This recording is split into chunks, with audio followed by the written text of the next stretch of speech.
Okay, so welcome everyone to this fourth lecture of Distributed Systems Technologies. This lecture is kind of decoupled from what we talked about in the last lecture. So last lecture was all about metaprogramming and framework functionality.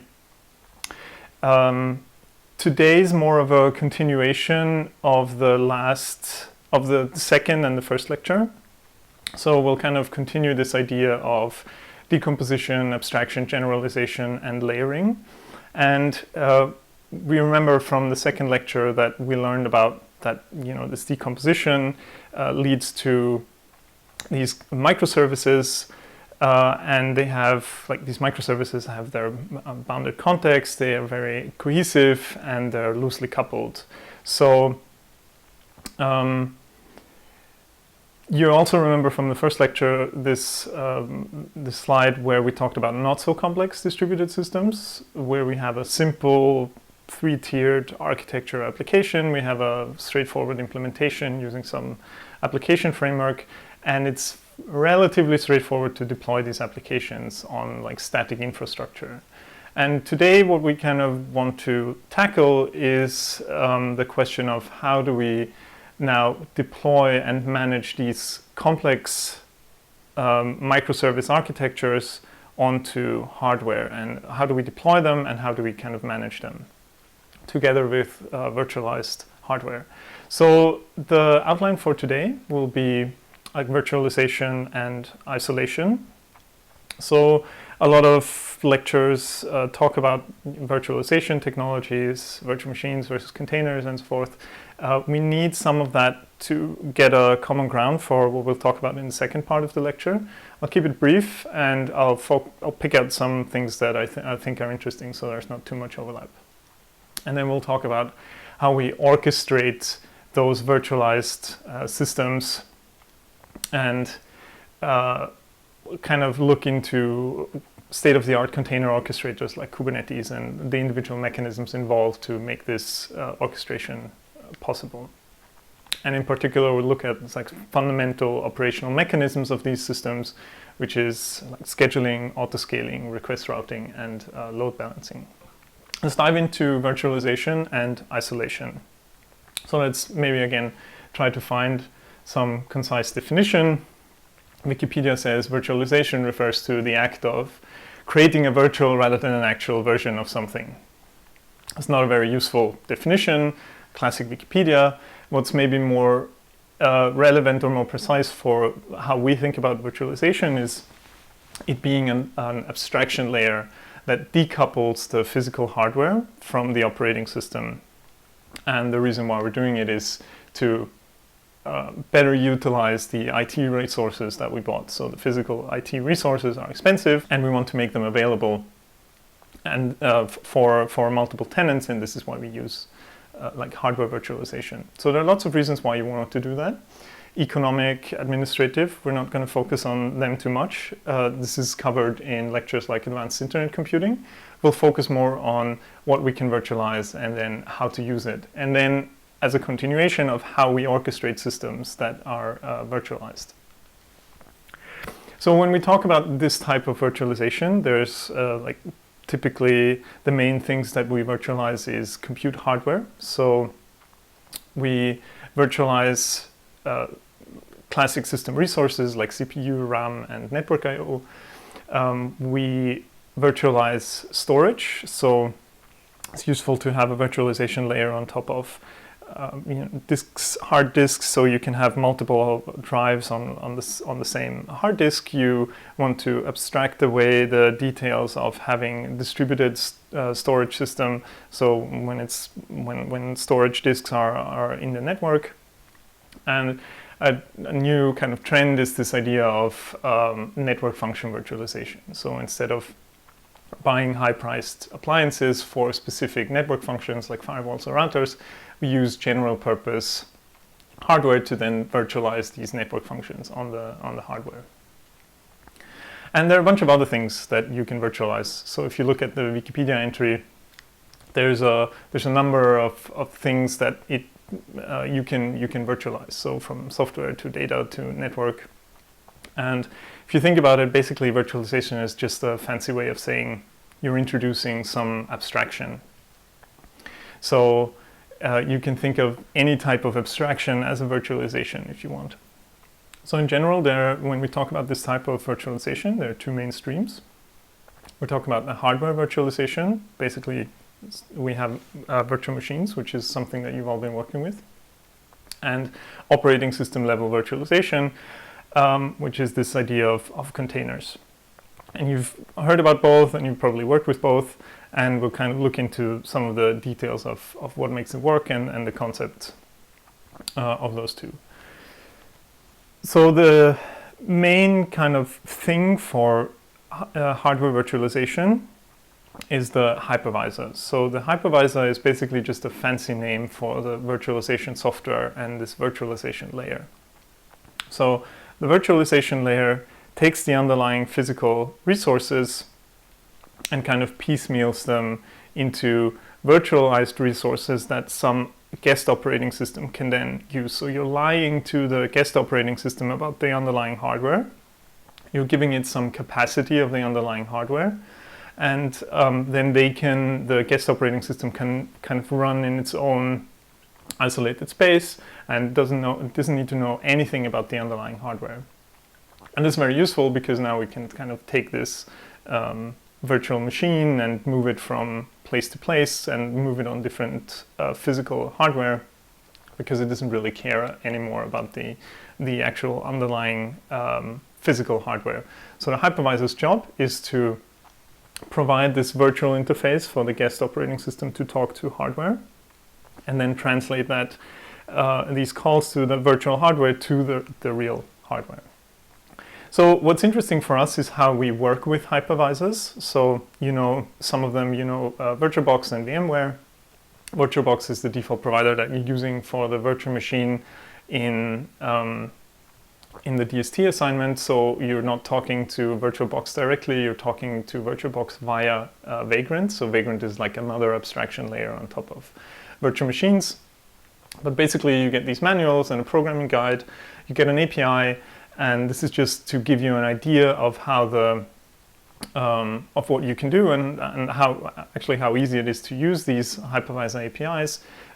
This is like a piece of code that shows how you can change the memory of a virtual machine. So vertically scale the memory available for a virtual machine programmatically and at runtime. So basically you get some high-level concepts from the API. They're called machine, they're called machine, they're called session. The session sort of encapsulates the running state of a machine. You get the session object, you lock that session, so you get locking semantics so that multiple processes talking to the same hypervisor don't overwrite each other's changes. And then you get a mutable machine concept from the session that you can then just say set memory size and then whatever value you want. Actually, it needs to be a value that's smaller than the actual available RAM. But you get the idea. So it's just a high-level API that lets you specify programmatically what you want to do with the VMs. So you can now imagine that a complex like the VirtualBox UI, all of the functions, all of the UI elements that you're able to use, like spawning a new virtual machine, changing the internals of it, that all talks to the hypervisor via this API. So there are basically two types of hypervisors. So I'm just gonna blaze through this because everyone that talks about virtualization also talks about these hypervisor types and when to use which one and why and so forth. Just to briefly give you an idea. There are generally two types. So type 2 is the hosted hypervisor, which runs on top of an host operating system. So most of the virtualization technologies that you're working with in your daily developer life are type 2. VirtualBox, for example, if you use that on your laptop or your PC, you run that on top of the operating system that you're running on your laptop on your PC. But this comes at the additional cost of that the hypervisor needs to talk to the host operating system to get access to the hardware. There are some short circuits, so there's like kernel modules, we'll talk about those. and hardware accelerations for virtualization, which kind of circumvent certain things to speed things up. And the type 1 hypervisors are typically found in data centers because you don't really need the additional host operating system. You just really need the hardware of the node and run virtual machines on that node. So you kind of just remove the host operating system and let the hypervisor take the role of the operating system. So you need a hypervisor that also provides device drivers and can talk to the hardware like the host operating system would do. The other thing that's important for virtualization is storage. So this idea that we abstract the physical storage from the logical storage that we're using. So the VMs have some storage devices in there, but they're logical. They don't necessarily map one-to-one to a physical device. Also, it's possible that the device that you're mapping into the virtual machine actually doesn't reside on the host machine. It resides somewhere in the network. So you have these multiple layers of abstraction and this multiple sort of layers of virtualization. But the idea is, again, as with any abstraction, is just to hide and manage the complexity and the kind of the peculiarities of the individual physical storage systems, and present this simple and standard storage elements to the virtual environment. So you get a simple file system object, and you just, you do your writes and your reads and your seeks, and the abstraction or the virtualization takes care of translating that to whatever's being virtualized. And the third thing that we introduced is this network function virtualization. So if you're building networking infrastructure, like if you're whether it's a telecommunications network or a network inside your application or your cluster system, typically you buy high-priced appliances from these network appliance providers. So you get packet gateways, you get managed routers, you get firewalls and things like that. And typically there's literally a machine that you need to buy. So it's a firewall machine or a packet gateway machine that you install somewhere and you patch it up with specialized networking hardware. And we do that because these machines are designed to do that one thing that they're supposed to do. So a firewall is the hardware design of a firewall is made so that it can quickly inspect packets and inspect these firewall rules. So it has hardware acceleration for all of that. So that's why it's doing that very fast and why we like these appliances. There's now a trend to not using those high-priced and very specific types of appliances. Rather, you buy general purpose networking hardware that has some acceleration for networking primitives, and then you kind of emulate these appliances on top of that general purpose hardware, and that gives you the benefit of the same thing that like cloud providers do. They consolidate IT resources into a single data center and then make them available to you via infrastructure as a service, so you can spawn VMs on them. In the same way, you could conceive that if you have like a networking kind of application or system that you want to build, you just use the resources of Amazon to build your virtualized network functions. Obviously, as I said, the reason why we're using network appliances is because they're built for doing this one job very well. But they're very costly. So using network function virtualization removes that, becomes more flexible in how many we want to deploy. And you don't need to go there physically and patch them up and so forth.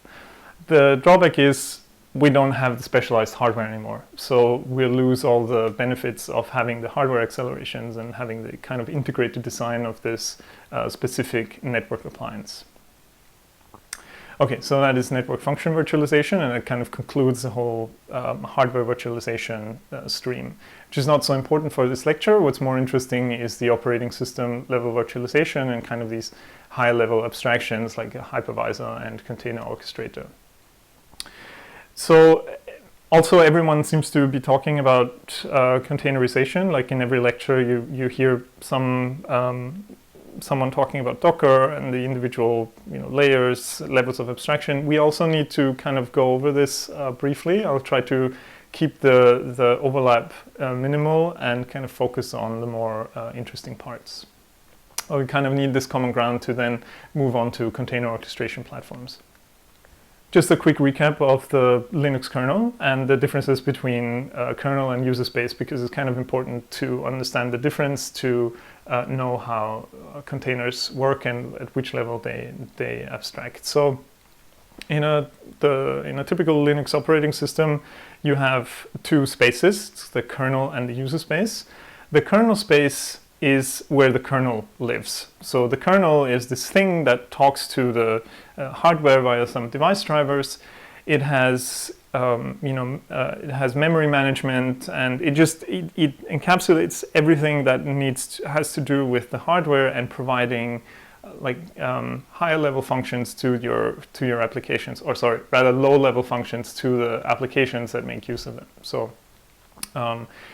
file system, mounting, things like that. So the kernel lives in this elevated system state, which includes like a protected memory space and full access to the hardware. So it's basically allowed to do everything. And the system state and memory space is kind of collectively referred to as the kernel space. Whereas the user space is where your applications execute. So they can access a subset of the machine's available resources and can perform certain system functions. So you're not allowed to directly access the hardware, and you're not allowed to access memory that's outside of that was allocated for you by the kernel. And the kernel kind of makes sure that applications don't misbehave. And it does that by simply providing this thin layer system call interface. So basically when your application does something on the kernel, it uses or on the hardware or on a file system or something, it uses the system call interface to make those calls. So it's just an abstraction over, it basically hides the internal kernel functions from you. So it's like a layer of abstraction. The operating system level virtualization now refers to this paradigm in which the kernel allows the existence of multiple isolated user space instances. So the individual instances look to the container, to this unit of virtualization, like they have their own kernel. Whereas in virtual machine virtualization, the level of abstraction is much lower. So you abstract you virtualize the hardware rather than the kernel. And you'll hear about reasons why to use one or the other in other lectures in advanced internet computing, for example.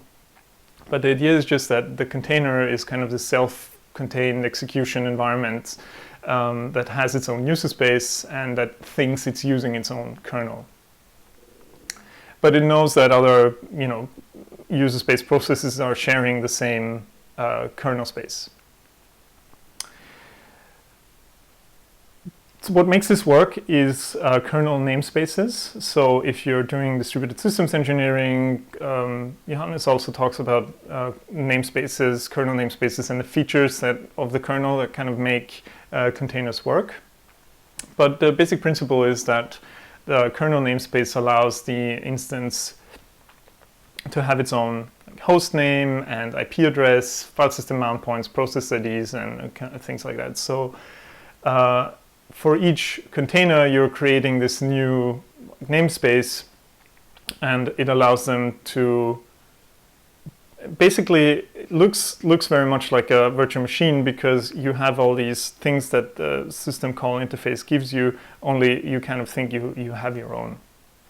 So often when we talk about containers, we immediately think of Docker, because it's this prevalent kind of technology in the container world.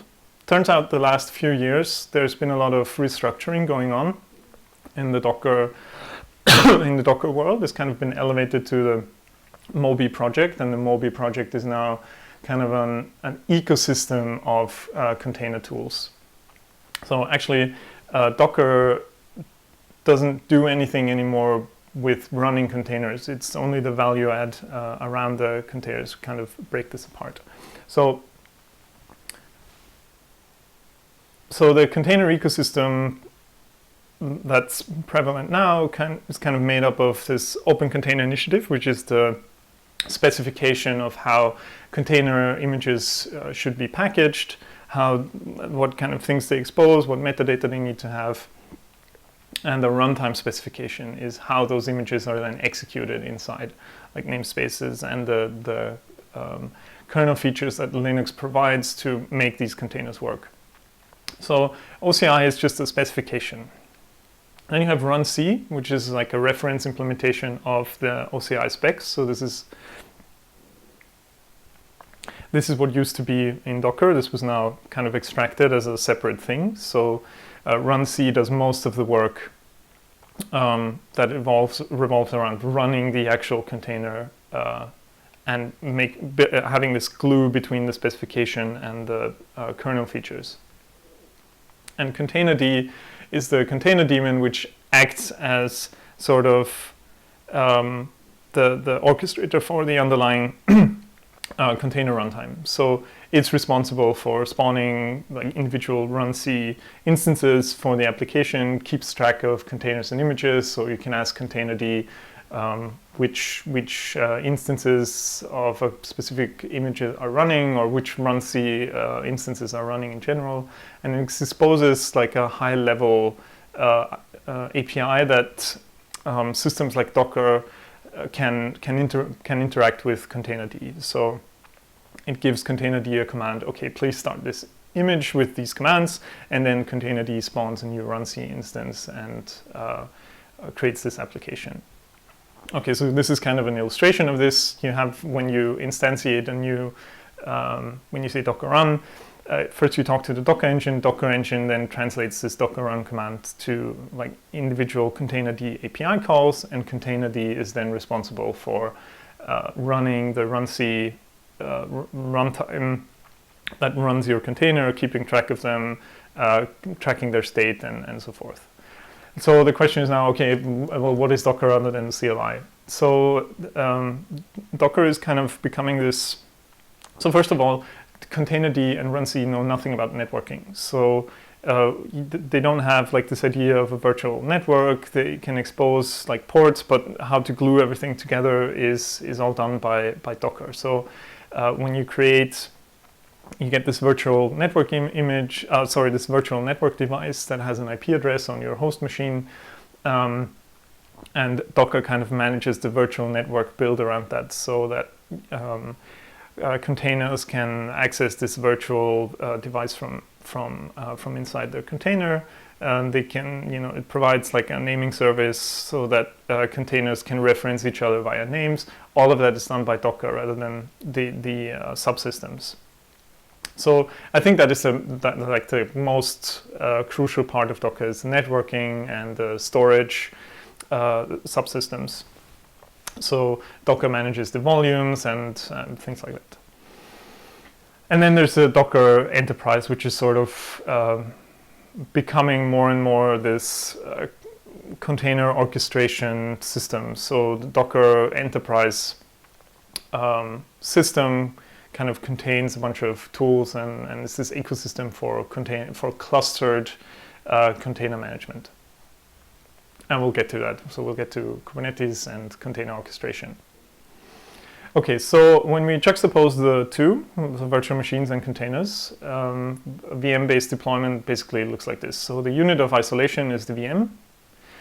When you package your application that runs somewhere, so say you have some web application that serves some content, you need to create a virtual machine by installing a guest operating system. You need to set up that operating system, install all the binaries. You need to install Apache or Nginx or whatever, PHP, whatever, and run your app on that. And then you package your virtual machine, and then you send it to some data center to run on a hypervisor.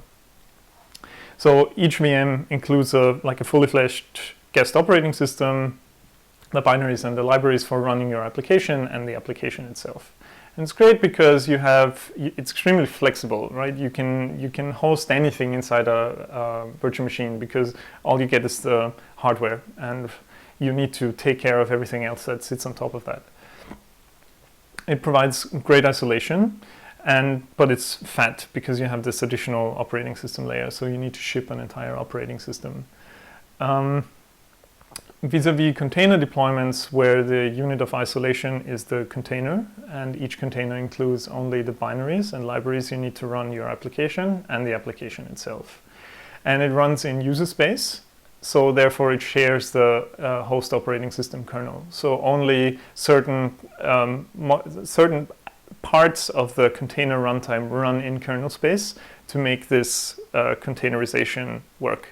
So namespaces, for example, are one of these kernel features that runs in kernel mode to make containers work.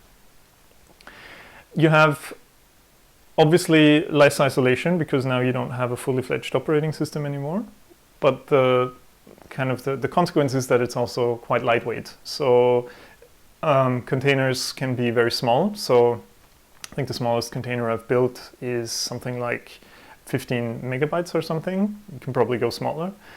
But it's less flexible because you're relying on whatever the Docker or the container ecosystem gives you to build your applications. So this is the ideal kind of world. So you have your VM-based deployments or your container deployments.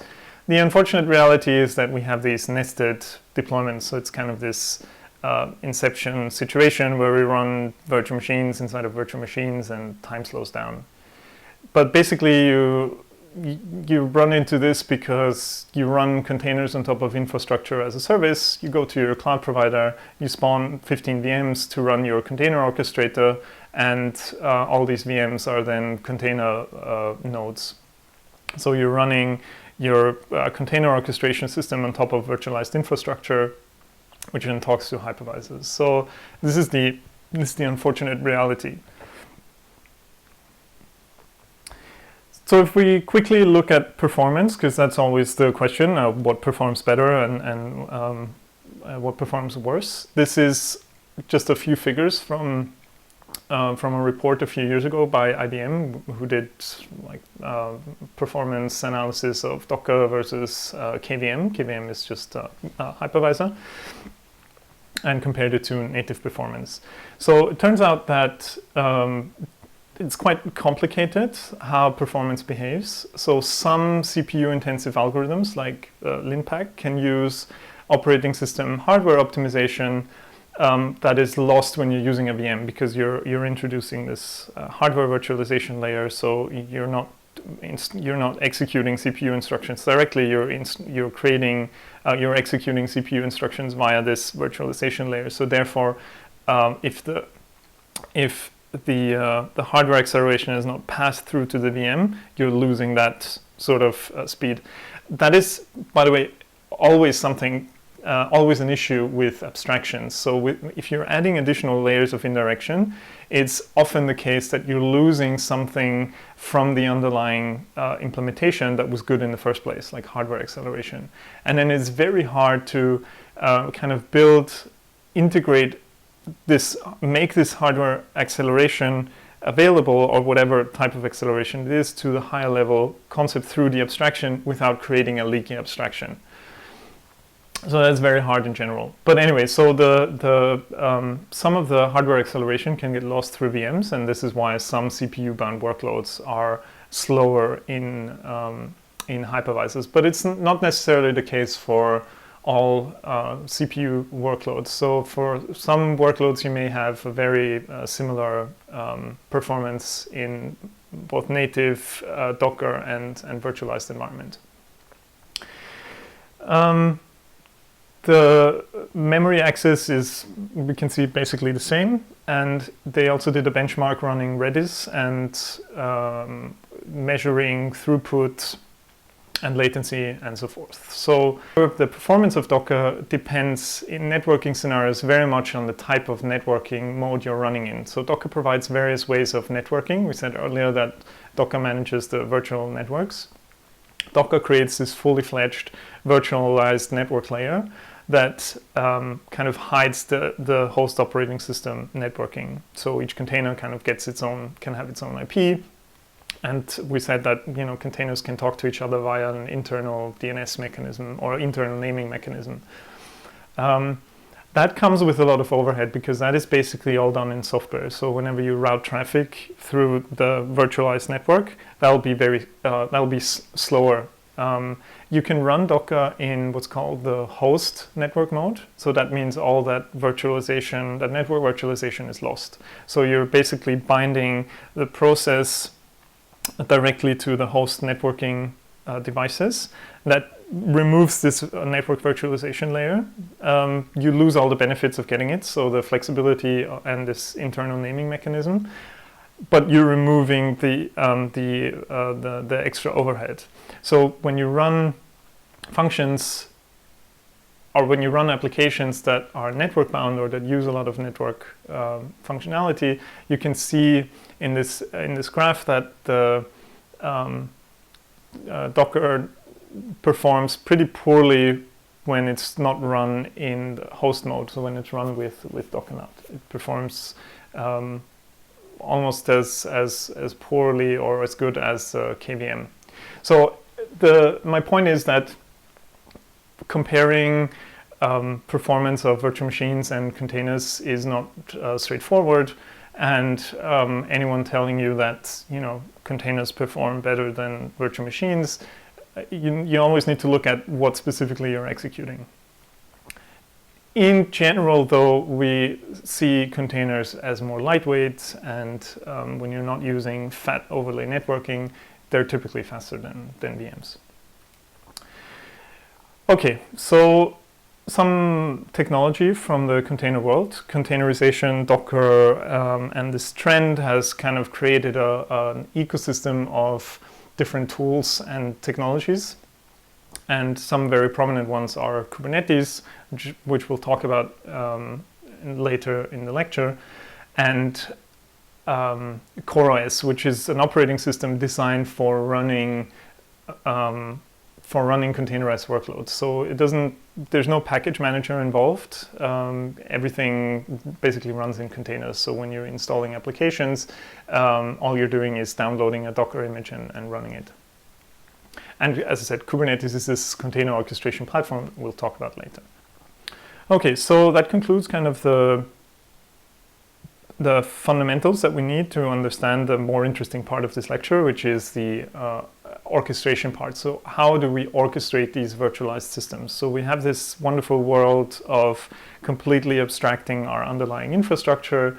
We can have these huge data centers, completely hide them from our infrastructure users. And now the question is, okay, but how do we make all these moving parts work together? So we'll talk about virtual infrastructure management first, and that's kind of the underlying principle of cloud computing platforms. And for that, I want to quickly take a step back and talk about why cloud computing was emerged in the first place. So this is Adrian Cockcroft, so chief architect at Netflix, and he gave a talk on why Netflix chose to use Amazon Elastic Compute Cloud for their infrastructure. So their choices were to either recruit world-class data center operations people, build a huge data center. They would have to estimate how much capacity they would need, and there would be lots of upfront cost to build this data center. Or they could take all that money that they would have spent, go to Amazon, which was one of their biggest competitors, and spend all that money, that upfront money on video content and developers for the platform. And that was basically their success story. And why this is useful and the economics of cloud computing is something that you'll hear in advanced internet computing. I want to give a more technical description of how these data centers are made available. But in general, the idea is just, okay, if you have a big company and they consolidate their funds into providing one thing, namely hardware resources, then these economies of scale kicks in that if you buy a lot of machines, then the price for an individual machine gets lower. So now you have this beautiful data center and you want to make that available to customers, and this is what we'll be talking about now. So making resources available as a service is something that you've heard in multiple lectures. So it's this idea of infrastructure as a service, that you're providing physical machines or virtual machines as something that you can provision via a web UI. So you can log into Amazon EC2, you can say spawn a new VM, and Amazon takes care of everything for you. All you get is a VM. The other thing that you know about is platform as a service. So you're providing application runtime to application developers. So for example, if you have a web application built with a specific web framework, say Node.js, then there's a platform as a service provider that just takes your Node.js application and runs that. So you don't need to take care of virtual machines, you don't need to take care of the operating system. You just upload your thing in this platform as a service, and the platform provider takes care of running your application inside their application runtime, which again runs on some virtualized infrastructure. And then there's these trends to making containers available as a service. So this is basically what container orchestrators do. And a more recent trend is this idea of serverless, of the serverless model, and on top of that sits the function as a service abstraction. So I used to have bits of slides on function as a service. I removed them in favor of some more technical details on container orchestrators. So all of this is covered in more detail in advanced internet computing and distributed systems engineering. So let's look at the virtualized infrastructure manager, which is kind of the key principle or the key component involved in making multiple hypervisors work together. So a hypervisor is generally limited to manage one physical machine. So a hypervisor sits on top of the operating system, or in case of type 1 hypervisor, on the bare metal. And the virtual machines that are spawned by the hypervisor live on that virtualized hardware. But if we have like this huge data center and we want to make it available, the question is now, how do we manage like clusters of virtualized machines? So you have the machines connected through networks, so you have rack networks, and then you have horizontal traffic between network racks, or sorry, server racks. And each node has their own hypervisor. And the question is now, how do we manage this cluster of hypervisors? So we need this additional management component, and this is typically the virtualized infrastructure manager. And we'll expand on that idea. But in principle, the virtualized infrastructure manager knows about all the hypervisors that exist and talks to the hypervisors via these high-level APIs that we saw earlier. And you saw how easy it is. And now you can imagine that writing a virtualized infrastructure manager, a simple one, is actually not that complicated anymore, because you have this abstraction of talking to the hypervisors. You get the virtual machine abstraction. So you just say, okay, spawn a new virtual machine with these specifications. The hypervisor does that for you. So all you need to do now is keeping track of the hypervisors that exist, their IP addresses, so you can talk to them. And that kind of hides the entire complexity of the cluster and all the different hypervisor instances from whatever thing that's using them. So you need this additional system. You need the controller that runs the virtualized infrastructure manager and kind of controls the individual operations, distributes the hypervisor commands to the correct hypervisor and things like that.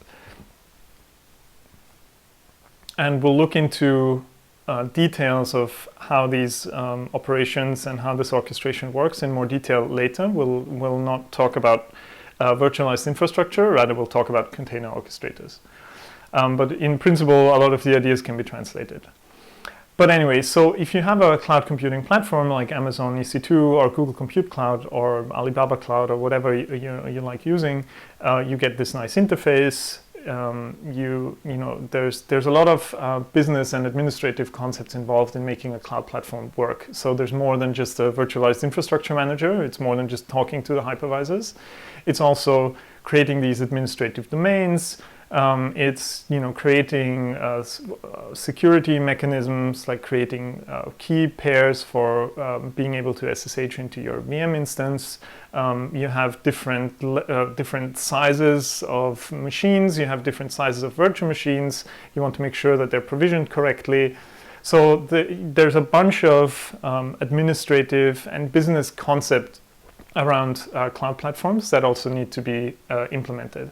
There's also a lot of operational mechanisms that we'll talk about later. But essentially, what this means is it's not a cloud platform is not just made up of the virtualized infrastructure manager. It's made up of a general resource management system. So the resource management system contains this virtualized infrastructure manager, and it contains all of the other components necessary to make this platform work.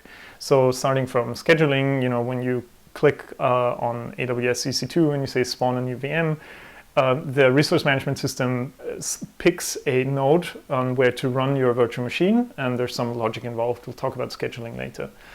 It needs to keep track of its inventory, so it needs to know which nodes are available, their IP addresses, in which rack they live, to be able to make intelligent scheduling decisions.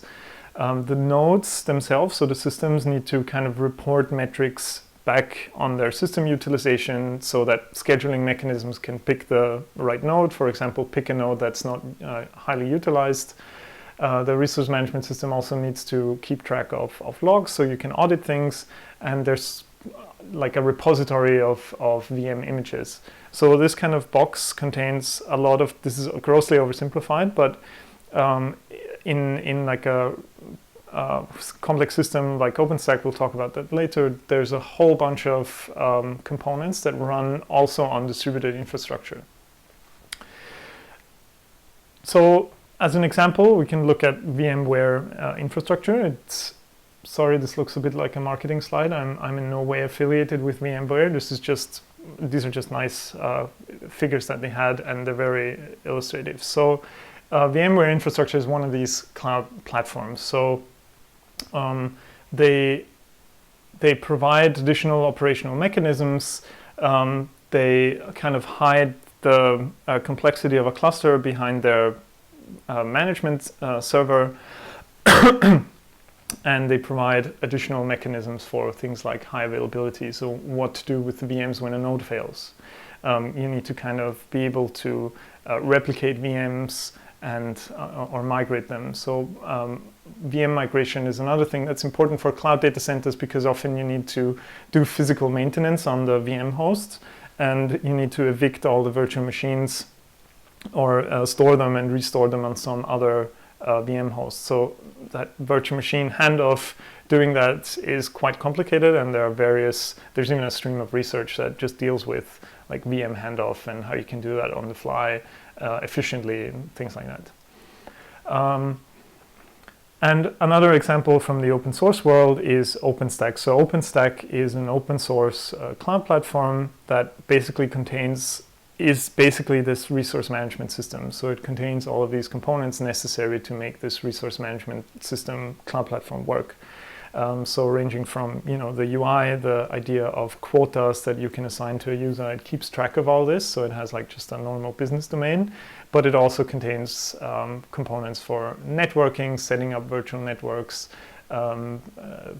things like floating IPs, so you can get public IP addresses from a public IP pool when you need them. Things like that. So there are even this is just a simplification of the high-level modules that contained in OpenStack.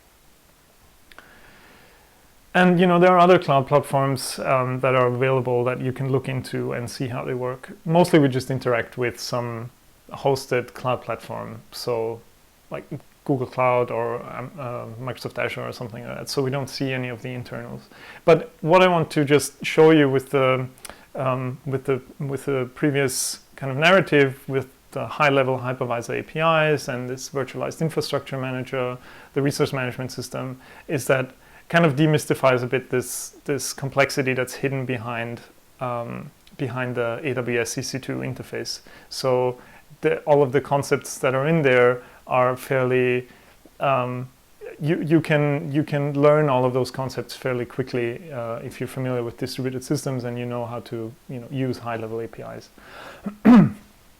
I'm not in any way trying to trivialize cloud platforms. They're very complicated systems, but you can now imagine how they work internally. Okay, so that was kind of the concludes the hardware virtualization aspect and the cloud platform, which is mostly infrastructure as a service. And I want to spend a bit more time now talking about orchestrating containers and containerized systems. So you remember this picture of the resource management system in virtualized, in hardware virtualized environment, and the question is now, what if we want to do like operating system level virtualization instead of virtual machines that use a hypervisor? And this is what container orchestration is. And the problem that we have is we have a cluster of nodes. It's the same issue that we have in virtualized infrastructure. We have like an inventory of nodes that we want to run stuff on. We have containers as the deployment unit rather than virtual machines. We know that now they are less flexible, they are less isolated, so the node needs to already provide a bunch of things for us to run the container. And container engines also typically only serve one node, so it's similar to hypervisor. If you juxtapose the two, the container engine sort of takes the place of the hypervisor. And there are a bunch of container orchestration technologies available. So a very prominent one is Kubernetes, Docker Swarm. Mesos is also like a compute fabric kind of thing. And the idea is just you orchestrate the container engines that run on the individual nodes and kind of make them work together to deploy more complex applications. So, and again, you have the same issues. So you need to automate the application deployment. You need to manage the cluster resource. You need to take care of automated scaling. And we'll look into some of the fundamental operational mechanisms to make these container orchestration platforms work, which is, so we talked about resource management briefly. It's just this idea of keeping track of your inventory, having like a consistent database that stores your cluster state and things like that. We're not going to talk about that in this lecture. We'll talk about scheduling, so how to how to allocate resources for a particular container. Logging is an important aspect of these resource management systems. We'll see why, and in the next lecture, Andrea will talk about different logging mechanisms in distributed systems. We'll talk about autoscaling. So at runtime, when you deploy your application, you want the container orchestration system to automatically scale your application to meet loads, so to meet current load demand. So we'll talk about autoscaling and how it relates to elasticity. And then we'll talk about load balancing and all the things that load balancing entails. So this is not the full story. Container orchestration platforms contain a bunch of other mechanisms that are important, in particular like administrative mechanisms like namespaces, user management, or business aspects such as billing, things like that. We'll not talk about those in this lecture. So I want to start with like this running example that we'll be using throughout the remainder of the lecture, which is Kubernetes. So the general idea of Kubernetes, again, is just managing individual nodes and the container engine that run on the nodes and make them look like a homogeneous compute platform that you can just deploy stuff on. And the main components are the nodes, which is just physical hardware or virtualized hardware for that matter, the operating system and the container runtime. So we've heard that, okay, the container runtime talks to the operating system via this OCI specification, so this yellow arrow. And the kubelet is Kubernetes' main node agent. So the kubelet runs on every node and it reports things back to the Kubernetes master, which is sort of the main thing that keeps track of everything. So the kubelet is sort of the control plane of your cluster and the Kubernetes manager. So that just uses protobuf and gRPC. Kubelet then makes use of Docker networking, or actually it has its own, Kubernetes has its own networking mechanism. We'll go into a bit of detail later. And the Kubernetes master is sort of a single entity that keeps the cluster state in etcd. etcd is just a distributed key value store that's consistent and highly available. So it's like a safe place to keep your cluster state, keep the state of your nodes and containers and things like that. So whenever some component in the master needs to know about nodes and the containers that are scheduled or that are running, it asks etcd for that information. There's the main controller manager, which is sort of the loop, and it talks to the API server. So the API server in Kubernetes Master is just a huge API that provides a bunch of Kubernetes internal concepts and can manipulate these concepts. So it provides APIs to create a new container. Actually, in Kubernetes world, they're called pods. We'll talk about what a pod is and juxtapose it with containers. But essentially, you get all the functions that hypervisor provides to you basically through this API that Kubernetes provides for you. So if we look like into the node, we'll look at all of these components in a bit more detail. So the unit of deployment in Kubernetes is actually not a container, but what's called a pod. So a pod can be multiple containers or shared storage volumes or additional networking configurations. And Kubernetes assigns each pod a virtual IP address, so it manages its own kind of network, overlay network. And each pod gets its own IP address, and that kind of hides the node sort of physical networking internals from the rest of Kubernetes. So a node hosts, as I said, the kubelet, which is the main node agent, and the kube proxy, which is the thing that routes the incoming traffic to the correct pod. So the kube proxy knows the kube proxy knows how to route the traffic requests to the correct pod. And we'll talk about networking and ingress controller later. Okay, so like the first thing that kind of comes to mind when we think about these pod and the node lifecycles is when you want to deploy a new application as a pod, where does it get deployed? And this is the problem of scheduling. So scheduling is this method by which work is assigned to resources. That is sort of the most general way that we can think about it. And if we look at individual systems, we can see that in the case of like an operating system, the unit of work would be a process and the resource would be the CPU. So we need to schedule the processes on the CPU. You know that from your systems programming or operating system lectures. In the case of virtual machine, we have the physical machine, that's the resource, and the virtualized infrastructure manager or the hypervisor takes care of scheduling the virtual machine on the physical machine. And in case of Kubernetes, you have the Kubernetes pod, which is the unit of isolation, and the Kubernetes node is the thing that hosts the resource that hosts the work. Okay, so in this context, our problem is that when we create a pod, we want to assign a node that hosts that pod. Kubernetes does that by sort of a resource abstraction. So a pod can advertise how much CPU, how much memory, how much storage it needs. So it has these requirements, capacity requirements, and the node has a capacity. So getting node capacities is relatively easy because you get a bunch of system instruments from Linux that you can just probe the node for its hardware specifications. So getting the available RAM and CPU and so forth is relatively straightforward. So that can be found automatically.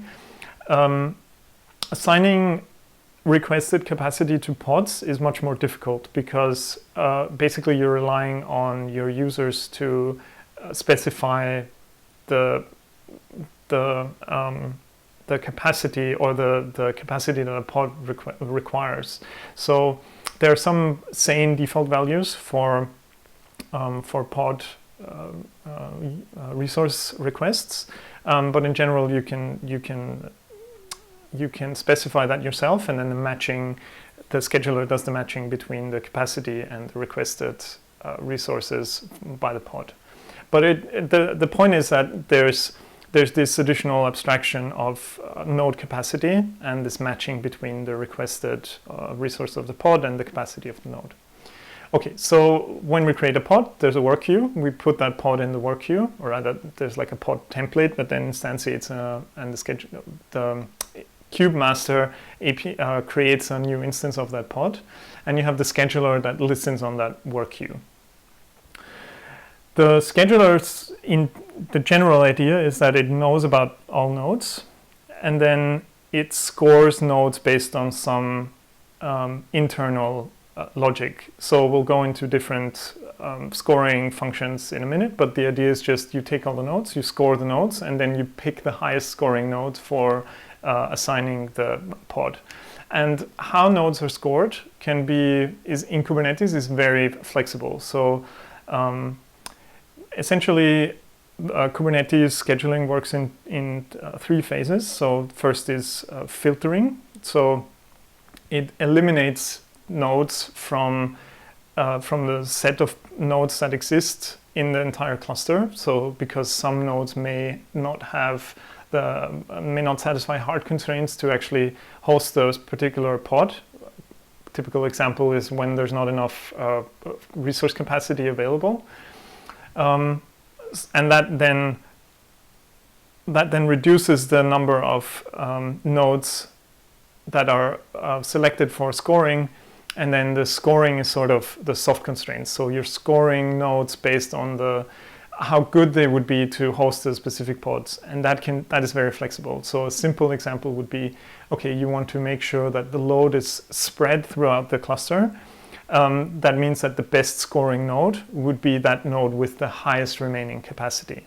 But this can get like arbitrarily complex. So actually, I'm working with a couple of students that extend the Kubernetes scheduler with additional like domain-specific scheduling logic. So there are different scheduling strategies in different schedulers. Don't confuse these with like scheduling from classic queuing theory. So first in, first out, earliest deadline first are all concepts from queuing theory. We're mostly talking about online schedulers. That means that the schedulers don't have knowledge of other things that need to be scheduled. So typically you pick one item from the work queue and you need to schedule that. So it's sort of a greedy heuristic for classic scheduling mechanisms where you often know more about what needs to be scheduled. So you're scheduling multiple items from the work queue at the same time, whereas in container schedulers, typically you only schedule one thing at a time. So in Docker Swarm, which is like also a container orchestration system basically built into Docker, there are very simple scoring or scheduling strategies. So one thing is basically the spread, which is what we talked about earlier. So it selects the nodes with the fewest containers, and completely disregarding the container state that are running on the nodes. There's binpack, which basically makes sure that a node is fully utilized. So it tries to pack everything onto one node before moving on to the next one. And obviously you can just pick one at random. In Kubernetes, as we talked, there's this more structured approach. So you have the predicates and the scoring functions. The predicates eliminate nodes based on hard constraints, and then the scoring functions score nodes based on the goodness of fit. So this is kind of the pipelines. And then after that, I said there's a third phase earlier. The third phase is binding the pod to the actual node. So it's this process of assignment. So as I said, the predicate functions are hard constraints and the scoring functions are soft constraints. So for example, as I said, the lowest utilization. What's also often interesting is image locality. So you select a node that already hosts the Docker image that you need to run to reduce the startup time of a service. And you can have multiple of those scoring functions composed together. You can develop your own. So the Kubernetes scheduler is very, very flexible. Actually, it's kind of evolving into this universal resource scheduler. And there are many other scheduling strategies and resource allocation strategies. There's a long history of research. There's a huge body of research on resource allocation strategies and how you can do that. Okay, so an important thing to make these decisions possible is logging. So if you want to know the current utilization of a node, that node needs to report the utilization to some entity that knows about it. and that can be queried. And this is what's called instrumentation. So instrumentation is different. This type of instrumentation is different from what we talked about in the previous lecture, where we said instrumentation is basically bytecode manipulation. In this case, instrumentation refers to the classic idea of placing instruments in your system. So if you have a physical machine, you can imagine you placing temperature sensors at specific points where you're interested in this particular metric, and that process is called instrumentation because you're placing instruments. And the same ideas apply to software. So you're placing instruments inside your software that report like how many application requests are made. So those are like white box metrics, and they're black box metrics from the system, which, you know, typical black box metrics are CPU utilization, RAM, and so forth. And logging, as I said earlier, is covered in more detail in the next lecture. But you get the idea that you have some entity that collects and aggregates all the metrics, and the metrics are made available to system controllers that make decisions based on that metrics. And one of those operational mechanisms is autoscaling. So you know about autoscaling from other lectures also, and the economics of autoscaling are fairly straightforward why they're necessary, I think. These are some interesting numbers. This is a study from a couple of years ago. They found that clusters of Twitter, so the cluster system that Twitter uses to host its application, has an average CPU utilization of less than 20%. However, 80% of the resources in the cluster are reserved. So this is this discrepancy between the requested capacity of a pod and what it's actually using during runtime. So that may vary, obviously. So you can hog resources by just saying, okay, my pod requests this amount of resources, but then it's just not doing anything. So it's therefore not using the actual hardware resources. And there are a bunch of traces available from Google clusters. So Google has huge cluster systems, and occasionally they let us peek into their cluster systems by providing trace files. Recently, there was actually a new, it was a couple of weeks ago, they released a new trace file from a month of container workloads in their Borg cluster. So it's a huge data set. You can query it over their Google BigQuery thing. So if you're interested in kind of thing, I encourage you to check that out, because it's kind of gives you an idea of how the internals of these cluster operations work. But anyway, they showed that, you know, CPU utilization and memory utilization is really, really low. But again, there are a lot of resources are reserved by some workloads. So we can estimate that the average utilization of public clouds is 6 to 12%. And I'm curious to how much of that is actually just running Hello World applications for your cluster operation tutorials. This is data from IBM. When I worked at IBM, we were looking at machine learning platforms. So you could schedule machine learning workflows. It's basically a platform as a service for machine learning jobs. And this is the number of requests that arrived on this particular cluster. And you can see, like a typical Monday, this was lunchtime. So there are human factors involved when you're dealing with like resource requests, application requests, and the resources that you need to make available. So you can imagine if you over provision to the peak on the right, you get a lot of wasted resources. And a typical Sunday, you know, there's a lot less load, obviously. So you get some, you know, workloads that are maybe scheduled to run at specific times that run in an automated way, or you have the workaholics working on the weekends. So you get some load, but you can see the kind of the human factor involved in job arrivals. Okay, so this is where elasticity comes in. So elastic computing is this idea of you vary compute resources to meet the variable workload. Or also clustering elasticity refers to the ease of adding or removing nodes from the distributed system. So this refers to data store, but it applies to distributed system as well. So the ease of adding and removing nodes is basically achieved by this infrastructure as a service. So because you can now talk to the system via programmatic APIs and just say, okay, hey, please spawn this new VM, you get a new node of your cluster, and you can deploy that. So this, and elasticity also means that, you know, you design applications in a way that they scale their resource requirements up and down. So elasticity is kind of this umbrella term for all of these concepts.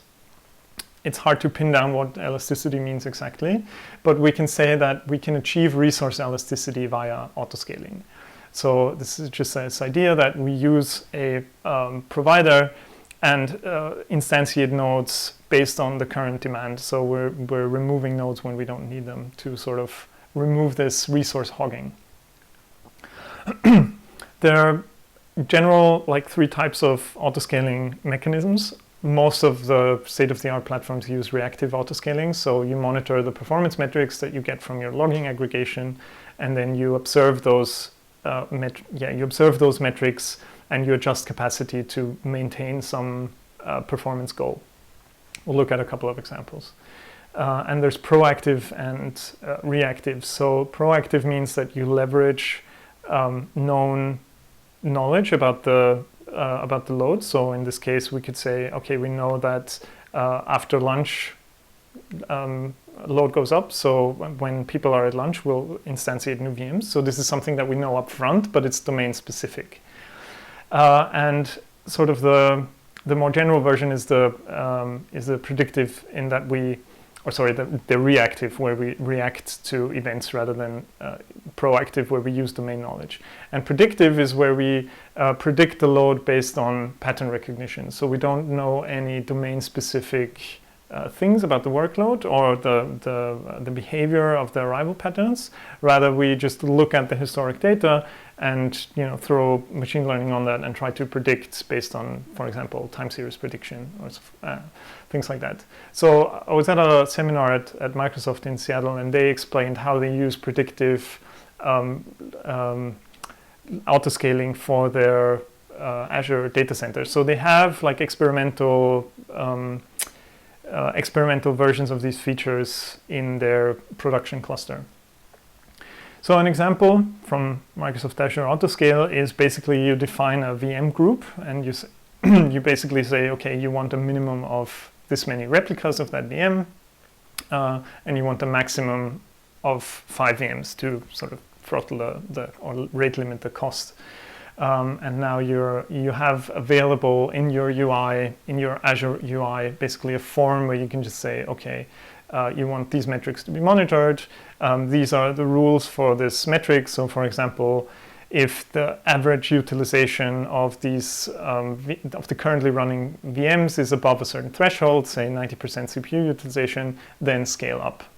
And send me an alert. So there are different hooks that you can apply to certain rules, but basically it's just this idea of monitoring data in real time, inferring some event from that based on some rules. So for example, a threshold was exceeded, that creates an event that you can then hook into. And this also ties into what you'll hear about in the next lecture, which is this complex event processing. And I want you to kind of, when Andrea talks about this, think back to what we talked about autoscaling and this rule-based autoscaling approach. Autoscaling in Kubernetes is a bit more complicated and a bit more involved because you need to do a lot of work yourself. Basically, grossly oversimplified again, there are different types of autoscaling in Kubernetes, and 2 most important ones are the cluster autoscaler, which creates new nodes, and the horizontal pod autoscaler, which creates new instances of your containers. So the cluster autoscaler checks whether scheduling fails. So scheduling can fail, for example, because a pod cannot be assigned to any node in the network anymore because the feasible set of nodes is empty. So no nodes meet the hard constraints, for example, because there are not enough resources available to host that particular pod. So if that's the case, it asks a provider, an infrastructure as a service provider, to instantiate a new node. So the cluster autoscaler in Kubernetes has this concept called a cloud provider. It's literally an interface called cloud provider, and it gives you some abstraction over different infrastructure as a service providers. So they have then bindings of that interface to various providers, like Microsoft Azure, Amazon EC2, Google Compute Cloud, Alibaba Cloud. They have a bunch of others. And that then calls the actual spawn or destroy command in their virtualized infrastructure. So the downscaling happens, for example, when a node is underutilized, and the workload that's important, that the workload that's running on the node that's determined to be shut down can actually be moved. So you need to be able to migrate the workload that's running on that particular node to another node, and that's made possible by the abstractions that Docker and Kubernetes provide. So we talked about the kubelet. The kubelet is the main node agent of Kubernetes, and the kubelet reports metrics of the node and the individual containers to the metric server. So you need to deploy a metric server, the metric server in Kubernetes. It's a thing in Kubernetes. And the metric server can then be queried by the cluster autoscaler or the horizontal pod autoscaler for information that it needs. Okay, so the idea is now that you introduce an additional abstraction in Kubernetes. Actually, Kubernetes has several concepts for deploying applications. So typically in a production cluster, you will not schedule pods yourself. You won't create pods and manually give them to the scheduler. Rather, you'll have some higher level concepts sitting on top of that. For example, a deployment. A deployment is a set of pods that have an associated autoscaling policy. So in this case, the policy could be, okay, again, you want a minimum replica of 1, you want the maximum replica of 10, and when the average CPU percentage of 50% over all pods is exceeded, then the horizontal pod autoscaler, or the controller rather, that controls the deployment, creates a new pod instance based on a template that you provided. So I don't have space for all the YAML files involved. Basically, you just define a YAML file, you define a pod template. So a pod template is just saying, okay, this is the configuration of the pod, these are the containers, this is how they expose their ports. And when you run that, when you apply that deployment, the deployment controller takes care that Kubernetes, it sort of governs that deployment, so it makes sure that the replicas are up and running, things like that. A pod itself doesn't really, can't really do anything, and they're mortal, so a pod can be destroyed at any time and it doesn't go back up. So if you're creating, if you're removing or creating a replica, a new instance of a pod will be created, and the deployment controller kind of takes care of that. So it's an additional level of abstraction that the horizontal pod autoscaler makes use of to kind of vary the existing the active replicas of a deployment. And the basic mechanism for the horizontal pod autoscaler is it periodically computes the number of replicas that you need based on the metric that you described. So the default metric is just the CPU utilization, but you can plug in your own metrics. But basically, it's just multiplying the number of current replicas by this ratio of the current metric value and the desired metric value. And that gives you the number of desired replicas. So what you're implementing in the third assignment is very similar to that, only that the metric that you're using is the response time of the system. So your desired metric value is the round trip time of a specific application. And you can actually use this formula to calculate the desired number of replicas directly. Okay, so this is how autoscaling works in Kubernetes. You can see that there are different concepts involved and additional layers of abstraction that you need to kind of make this work in a flexible way. There's also a beta feature for vertical scaling. So vertical pod scaling means that you're allowing the pod to reserve more resources. So this is, in this case, this is what vertical scaling means.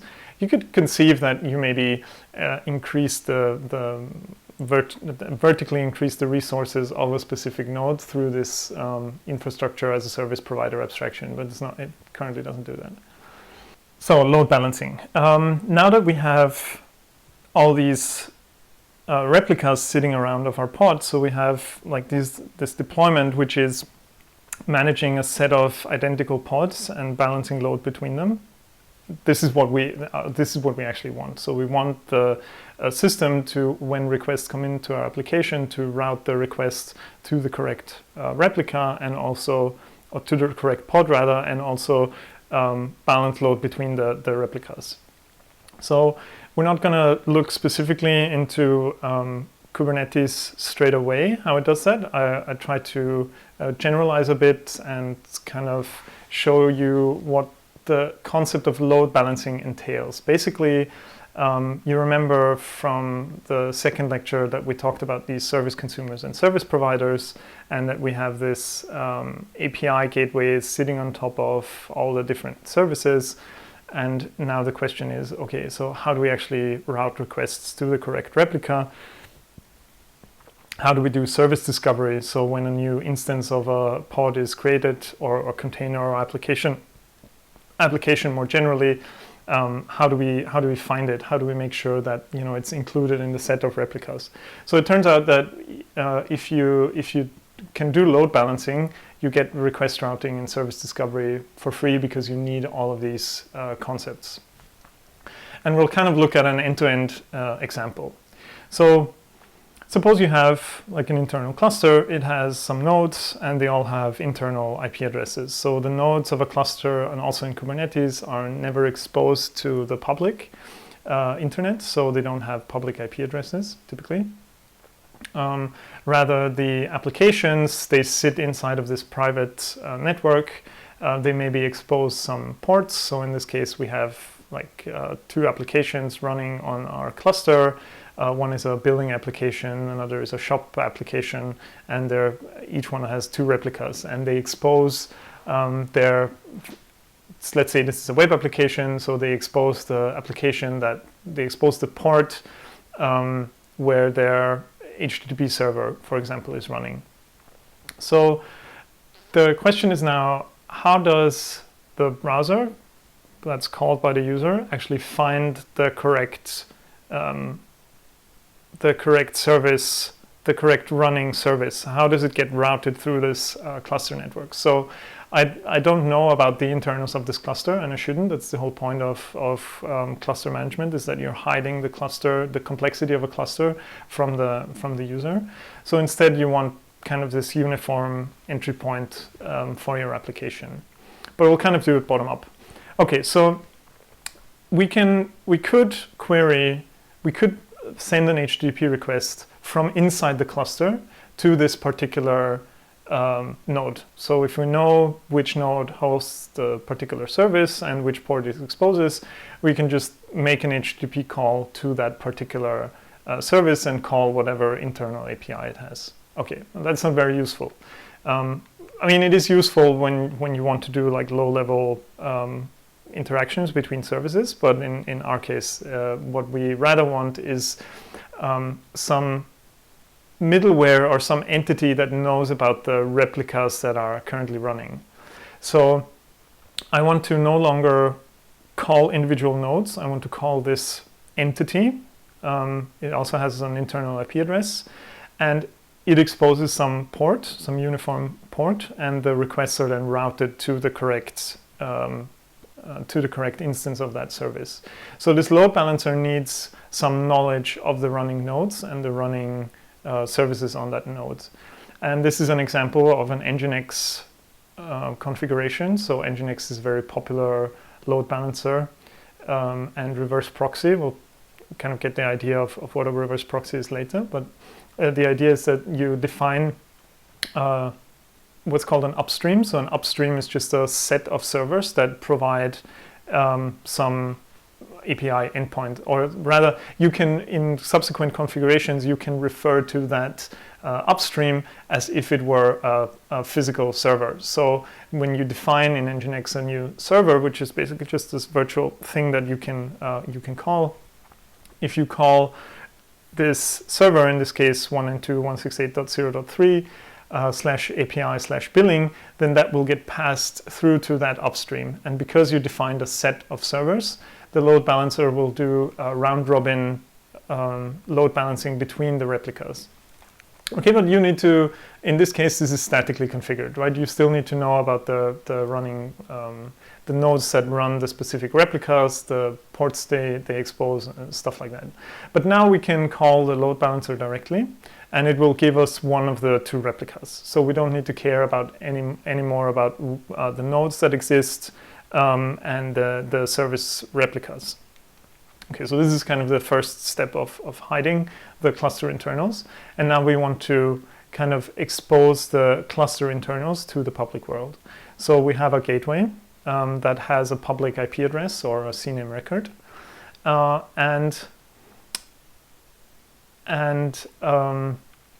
Now we can, that gateway knows about the internals of the load balancer. So now the request gets routed through the gateway. So the gateway has similar rules as you see here in this example. You could potentially have multiple load balancers. There are various deployment options in this case. So you could conceive that you have one load balancer for each service. You could say you maybe only want one load balancer for the entire system. You could also say, because this is a fairly simple system, you just expose the load balancer also as a gateway. So this is just one example of a deployment. And this idea of a reverse proxy is basically just both the gateway and the load balancer are what we call a reverse proxies. In a typical proxy scenario with a client proxy, you're configuring the proxy server inside your browser. You're sending the request to that proxy, and the proxy then does like calls to the public internet. Whereas in a reverse proxy, we don't call the public internet, rather we call the cluster internals. So this reverse proxy is a way of hiding cluster internals from other levels of abstraction. So whether it's inside the cluster with this load balancer, or whether it's to the outside world. Okay, so this is like generalized load balancing and gateway architecture, and you can kind of see the parallels to this API gateway pattern. This is basically what you need, and also similar to what you implemented in the second assignment. Okay, some questions to ask in this kind of setup is what we can abstract and generalize. What should happen when a new node is added or removed? So when we have our cluster autoscaler adding a new node, how does the load balancer find out about that? Similarly, what happens when a new service or replica is created or removed? And consequently, who is responsible for updating the load balancing configurations? So if you have a very static system, you can get away with just manually configuring everything. But in a highly dynamic system, when you have a large cluster or multiple tenants or things like that, you can't manually configure things anymore. You need some automation system. And the last question, which is how do we actually select a new server? So we talked about load balancing, or the title of this chapter is called load balancing. We haven't actually talked about load balancing strategies yet. So that is, we'll talk about that later.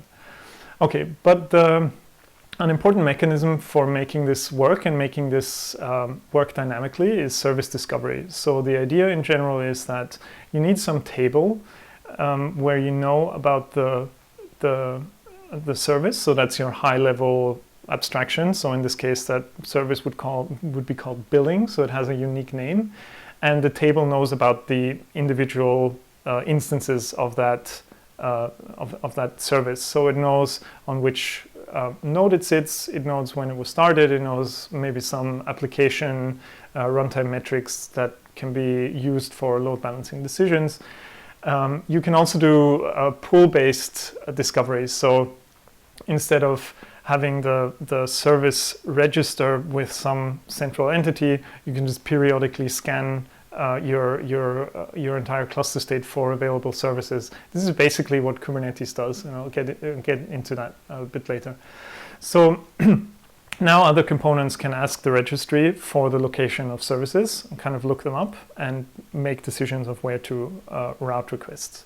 So the idea is that you're sure that all nodes get traffic when when you're autoscaling. So when you're adding new nodes and new replicas, they don't get forgotten, they get registered with the system, and the load balancer configuration gets updated automatically.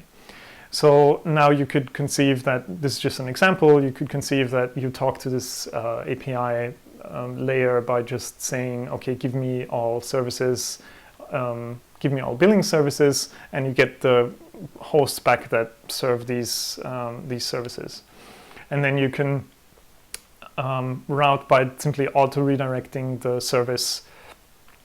So you're exposing some public HTTP endpoint or some cluster internal HTTP endpoint that then looks up the table and then forwards the request to the correct or to a specific instance of that service.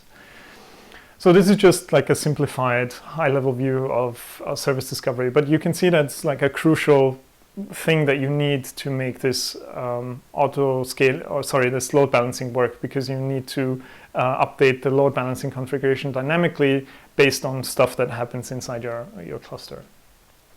Okay, and now let's get to the actual load balancing strategies. So how do we actually, by which mechanism do we balance load between replicas? So the default mechanism is basically just round robin. So you iterate through each server and each server gets one request. This works well if you have homogeneous servers. So that means that each server has the same available resources. You're assuming that they have similar performance or equal performance, and that they host the same number of services, basically. So the available resources are always the same. If you have servers with different capacities and you know about that, you can define a weighted round robin. So you can assign each replica a weight. And in this simple example, you would have the first replica getting 6 out of 10 requests and the second one getting 4 out of 10 requests. And now there's already some interesting problems is how you kind of assign, how you iterate through that if you have strongly differing weights. So one thing you could do is you could do a weighted random select. So you have this population of servers and you select from that population and biasing the sampling with this weight. That could lead to some peaks because you're picking something. You may get the chance that you're getting the same server back very frequently or very often in a row, and then you get these load spikes. So there are other mathematical ways of getting sort of a sequence of these replicas given the weights in sort of a more structured and predictive way. So another way you could do things are hash-based. So you can hash some aspect of the request, mod that by the number of replicas number of replicas that you have, and then send it to the replica that your hash function spits out. So a common thing is like using the client IP to you hash the client IP, you mod that by the number of replicas, and then you get some index value out of that, and then you route to that replica. And you could conceive other type of values that you can hash. So the benefit of doing that is you get some stable behavior and predictive behavior of which request gets routed to which replica. So in this case, if you use the client IP, what would be useful is maybe if you have some state inside the server that keeps track of the user, that you're always getting the same server back. So we haven't talked about all the complications with HTTP and sessions and stuff like that. Basically, load balancers often take care of this for you, so they will manage sessions for you and things like that. So you typically don't need to take care of state, but it's useful to know about these hash-based approaches and the predictive behavior that you can get for load balancing. So those are fairly static approaches. So round robin, weighted round robin, and hash-based basically need no runtime information of the system. They're all static. And then there's load balancing strategies that use this system runtime data to make decisions. So for example, you could select the server with the least requested, that is least requested, so that has the least number of requests being sent to. Or again, this works well for homogeneous servers. If you have heterogeneous servers, then it makes sense to use the least utilized, because then you make sure that you're, again, spreading load equally throughout the cluster. Or you could use more higher level application metrics like the response time. So you're picking that server that has the lowest response time. These all require, as I said, runtime information from the system, and then they become more complex because in order to understand the decisions made by the load balancer, you now need to go and look into the like the individual the metrics and things like that. So there are more moving parts involved, and things are now dynamic, and they're more complicated. So while you're maybe getting a bit of a better performance out of these types of strategies, they're also increasingly more complex to manage. And there are others, but basically these are the standard load balancing strategies that are well understood and that are, for example, implemented in Nginx. So let's have a look at how these questions that we stipulated earlier are sort of solved in Kubernetes. So we talked about higher level abstractions in Kubernetes. So we talked about this deployment. So a deployment is a unification of pods, of pod replicas. So they're basically, it manages a set of pods that are identical. In Kubernetes, every pod gets its own IP address. So we won't worry about the internals of networking in Kubernetes because it's actually quite complicated. It involves the kubeproxy and how it manipulates IP tables on a node and things like that. For now, let's just think of a pod as an available, as something that you can talk to via the network inside the cluster. So it gets this virtual IP address, and the pod exposes some port. Okay, so a service in Kubernetes is basically a more higher level version of a deployment. So a service groups a set of pods, and it discovers pods that belong to a service based on label selectors. So a pod gets a label called, the key is app, and then there's a name. And the selector of that service defines which pods belongs to the service based on this selector. So the selector is, okay, all pods that have this label and this value of that label belong to me. So this is the way that Kubernetes basically does service discovery. So you can see it as kind of a declarative or pull-based service discovery.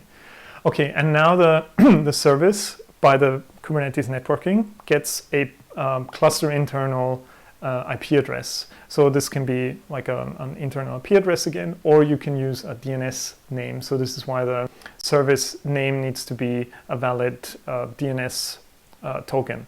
So the service A in this case just gets the DNS name service A. It exposes a port, and now when you want to talk to this service, you're no longer going through the pod to one particular pod. You're calling HTTP service A on port 80, and then the service will take care of routing the request to one particular node. And the way of exposing the cluster internals to the outside world in Kubernetes, in general, we said it's kind of a gateway or reverse proxy. In Kubernetes, it's called the ingress. So the ingress is basically a rule that defines a path from outside. So it's basically just mapping an HTTP path to an internal service. A very simple one could just be mapping the domain that you're exposing, so myAppExample.com/service A to the service of the same name. So that would be a very simple path. So whenever you call myAppExample.com, the ingress rule would forward that request to or would declare that request is forwarded to service A. And the thing that actually does the forwarding is not Kubernetes, but it's the ingress controller. The default community one uses internally Nginx. There's also a dedicated Nginx Plus ingress controller, but there are lots of different implementations of systems and proxies that forward external requests to internal services. So a very popular one is HA proxy or traffic, which is like a load balancer written in Go. And there are lots more. So basically you can, why use a specific ingress controller? Some ingress controllers may provide some features that others don't, that you need for your cluster internals. But essentially, what the point I'm trying to make is that Kubernetes provides additional abstractions like the ingress and the service. And that these abstractions allow you to plug in underlying implementations of specific implementations. So in the case of ingress, you're defining ingress rules in this Kubernetes format, and those rules get then translated to the rules of specific instances of a controller. So we saw an example of an Nginx rule earlier. Kubernetes has its own rule definition format, and the ingress controller would then be able to understand the rules that are defined in this Kubernetes format and then make the routing. Okay, so this is, if you kind of map it to the general view that we had about load balancing earlier, you could say that services are sort of the load balancers. They balance load between the individual pod instances, and the ingress is responsible. The ingress rule does this mapping, and the controller actually governs or executes the mapping rather, and does the actual routing. And again, you could have, a number of different deployment architectures, how many ingress controllers you deploy, how many services you deploy, whether you load balance between like similar services, things like that. So deployments can vary, but this is just like one instance, one simple example of like a standard deployment.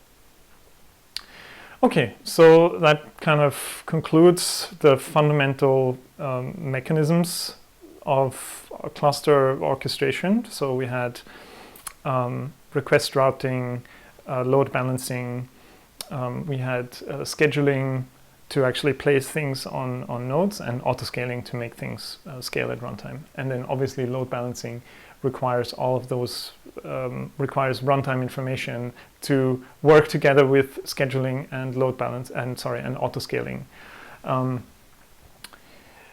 There are some other higher level orchestration concepts.